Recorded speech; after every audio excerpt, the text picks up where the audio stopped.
Alright, we made it. It's our final edition video. We weren't able to capture as much as I'd like, but we have some clips of all the last parts of the build and a final walkthrough of the finished edition at the end. We installed pine tongue and groove boards for the bedroom ceiling and finished them with a satin water-based polyurethane. The wood ceiling added extra cost compared to drywall, but I feel it was well worth it just to get that nice cozy vibe.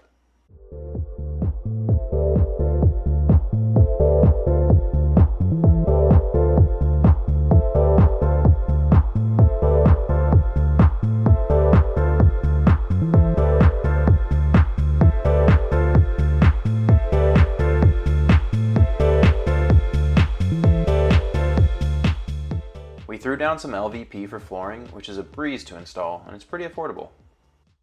I ended up making built-ins out of birch plywood for the closet and for the bathroom, which took way more time than I expected, but I was happy with them. I ended up doing tile for the shower, and I'd never done it before, so this one definitely took me a while. There was a bit of a learning curve, but I was very happy in the end with the finished product, since it just feels like a lot more high-end than if you had a fiberglass surround. The order of operations here was to put that concrete backer board up there, and then you got to tape the seams. I put those little shower niches in, those black boxes you see, and then you got to paint on all the waterproofing, and finally you can put up some adhesive and put your tiles on.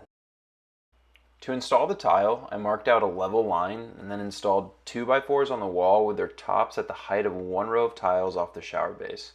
This is so that I could have a perfectly flat line to start from, and so that the tiles would be supported as the adhesive dried. In between tiles, I put in little 1/8 inch spacers to keep perfect symmetry. Once the tiles were up, I rubbed in some gray grout and then went ahead and knocked off all the little tile spacers. That was pretty satisfying. Once all the paint was up, it was a scary time because I had to drill in these 6-inch holes to set in my wafer LED lights, and I had to make sure it was perfectly dead on center where I needed it. I ended up using luxury vinyl tile for the bathroom, which was great because it was super simple to install, it's waterproof, and it's quite affordable.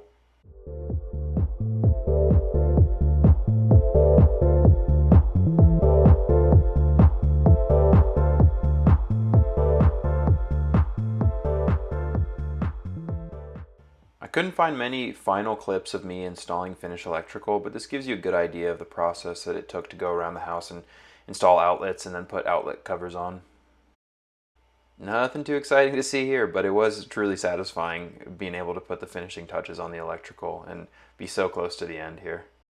We went with the 60-inch single sink vanity, which was pretty hard to find, and I learned my lesson to go smaller if I want just a single sink. But we did manage to source an affordable discounted model from a local shop and then just painted it the color we wanted. Okay, onto the exterior deck. I wish I had had more clips of this, but I think I got lazy. It was the final part of the build.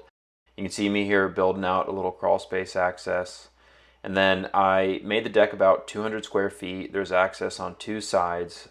Here I am trying to be crafty and cut all these stair stringers at the same time. It really probably wasn't the best move. I think I would have been faster just cutting them one at a time, but you don't know until you try. I put deck tape on all the joists and the stair stringers just for longevity's sake and good practice in general. These stair stringers ended up having to be super close together in comparison to normal 16 on center, just since the composite decking that we're using can't span as far. These final shots show the porch cover that we built, and I loved having the light still shine through. And that about wraps this whole thing up. I really love that you guys have been able to follow along, and I appreciate you watching. We'll give you a little walkthrough next. So here is the entry to the addition. And before Nico built this, this was a door that led straight to the backyard. So it was fully closed in. And Nico did such a good job of making a nice transition hallway, a landing place for us where we can take off our shoes, hang our coats, set our keys down. He built in closet storage, and it's flush against the wall, which is super nice. And we went with a nice moody gray for this small space. You can actually see Nico out the window right now, but it leads outside to the deck that he built. And then into the bedroom.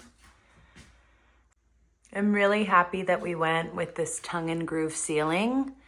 Every time when we go to sleep, it sort of feels like we're going to bed in a cabin, and we get really nice light through these south-facing windows.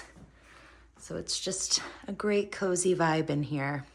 The mini split has been lovely, and one of my personal favorite parts is the closet. Nico custom built this dresser. And the drawers are really large, really deep. And then he also custom made this shoe shelf. You can tell we've got quite the shoe collection, so we needed a place to put all of those.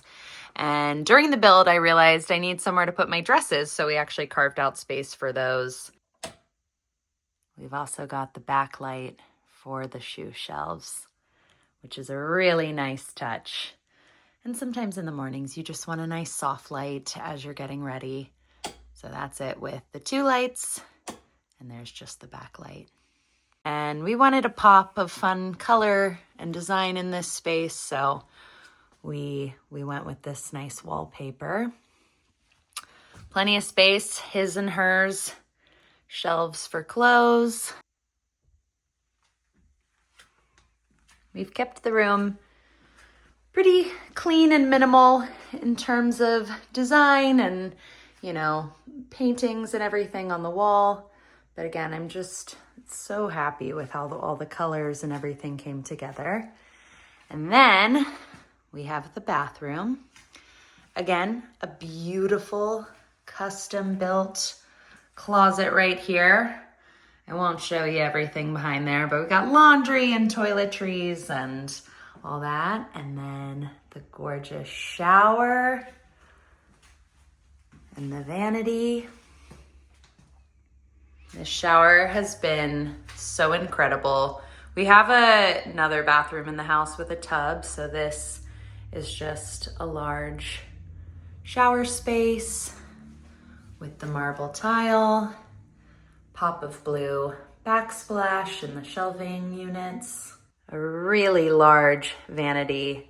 And you know, we talked about whether we did the 2 sinks, the his and hers situation, but we're actually really happy we just did the 1 sink because it's given us so much countertop space, which is a huge priority for us. So it's actually worked out really nicely. And there you have it. Here's the exterior view of the addition. So the original house there, and then this is the full addition that Nico built, and then he finished it off with this composite deck, which has been so nice in the summer months to have this right outside alongside our giant Oregon white oak tree. And that sums up the walkthrough. So thanks so much for following along our addition journey, and stay tuned for more content.